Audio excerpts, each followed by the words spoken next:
Hey everybody, welcome back to Comic Crow, and I am back from my very brief vacation to New York. I actually got to go to New York City, got to go to Times Square, got to eat at a Gordon Ramsay restaurant. It was a lot of fun, honestly. But I'm back home, and one of the things that happened when I was gone is I was paying attention to this drama regarding MrBeast and a content creator known as Rosanna Pansino. Now, if I mispronounced that, it is not intentional. Please, I'm not trying to direct any type of hates and or death threats towards this woman, although she seems to be convinced that that's where everyone's coming at her from. So anyways, Rosanna basically came out and said that MrBeast lied. When he did his hide and seek for $1 million, he lied. He lied about the top 3 winners. It was 3 random people instead of it being Logan Paul and 2 other random people. I'm not trying to be disrespectful. I don't watch any of these content creators. I really don't care. Here's what I did care about. When Rosanna put forward her allegation, holy fuck, it sounded like it was a Me Too statement. I mean, she talked about how she was afraid and how she was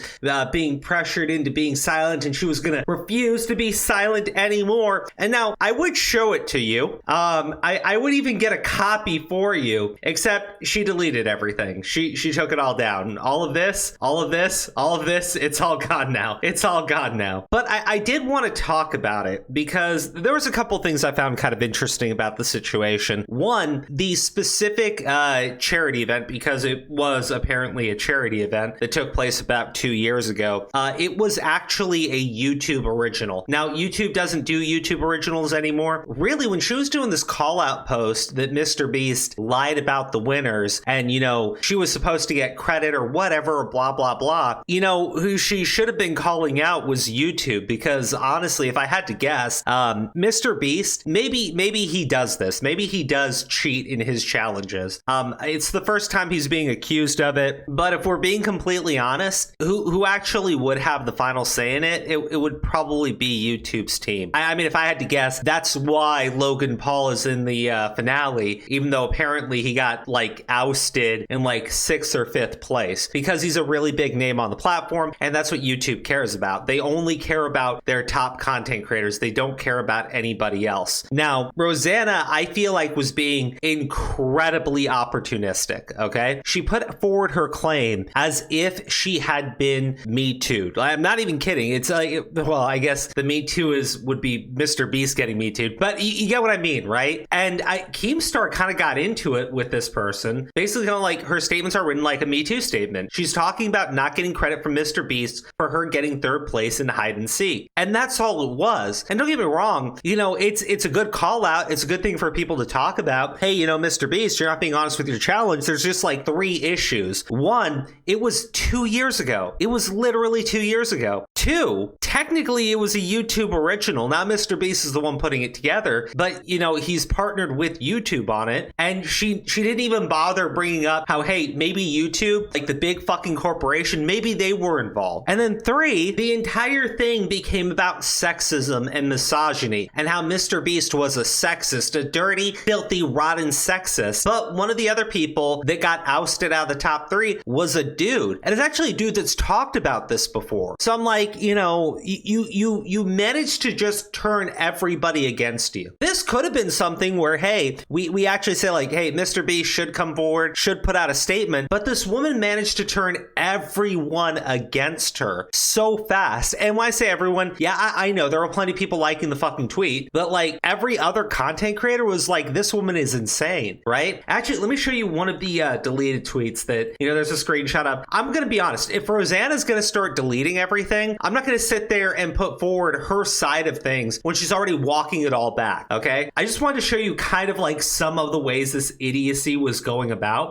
Yes, downplaying women's survival stories to throw a jab on Twitter. Stay classy, Keem, means I finally made it. This woman was tweeting out shit like this after putting out a statement that sounded like a Me Too over a 2-year-old situation that obviously didn't impact her at all, okay? She's got a channel with 14 plus million subs. It would be great to get more out of it, but she went after MrBeast, trying to cancel him him for being a filthy, dirty, rotten sexist. And then I was like, wait, there's a little bit more to the story. Because at the time she chooses to do this, well, guess what? Rosanna had a project, and it's an awful project, by the way. She did a cover of Bad Moon Rising, okay? This is this big thing that she was launching, right? And I was like, one, I listened to about 30 seconds of it, and then I stopped because holy fuck, why do these influencers keep putting out songs and shit? Okay, stop. One, you're not very good. Two, Bad Moon Rising is a fucking classic, and you turned it into like an upbeat country kid bop fucking version.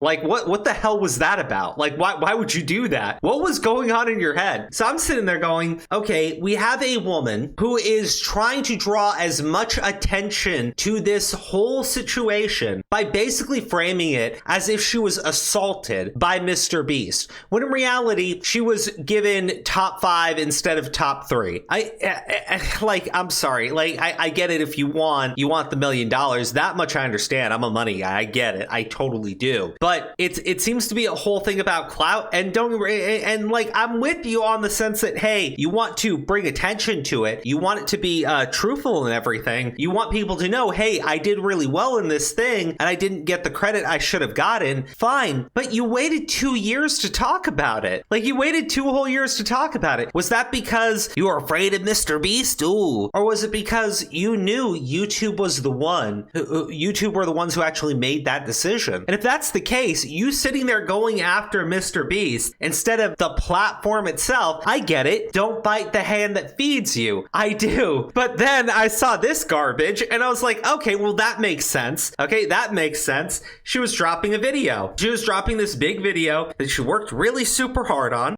God, I have no idea who this was actually. I don't know who this was aimed at. Like, I'll be honest with you. I really don't. But you pulling this shit, like, it got your video a hate bomb. Look at this like to dislike ratio. Here, I'm gonna add to it because you wasted my goddamn time. Like, it's bad, by the way. It's bad. I would play it. I just don't want like a fucking copyright claim. Okay, I really don't. And also, I don't want you guys to listen to it. It's not good. It's not good. So anyways, she drops the video, and then all of a sudden, I would like to apologize to MrBeast. The day after she drops her video, well, now she takes it, now she deletes every single tweet talking about this situation. So I'm just looking at something that looks so obscenely opportunistic. It actually pisses me off. Because again, I do think MrBeast was in the wrong here, okay? But the person making the accusation is such an awful human being. It's like, well, okay, nothing we can really do about it, all right? And again, I don't even know if it was MrBeast. I kind of think it was probably YouTube. It was a YouTube original before they got rid of the whole YouTube original series. Anyways, guys, this entire situation, okay, when I was gone, frustrated me, pissed me off, and I hope you understand why, okay? I hope you understand why. This is annoying. This pisses me off. This woman, okay, seemed to create all of this drama, all of this garbage, all of this nonsense, directed all at MrBeast. Also, she could drop a fucking Bad Moon Rising cover that is awful. That is legitimately awful. Anyways, guys, you let me know what you think in the comment section. This was the dumbest fucking drama I think I've covered. Like I think this is the dumbest goddamn drama I have covered. Period. Bar none. Get fucked.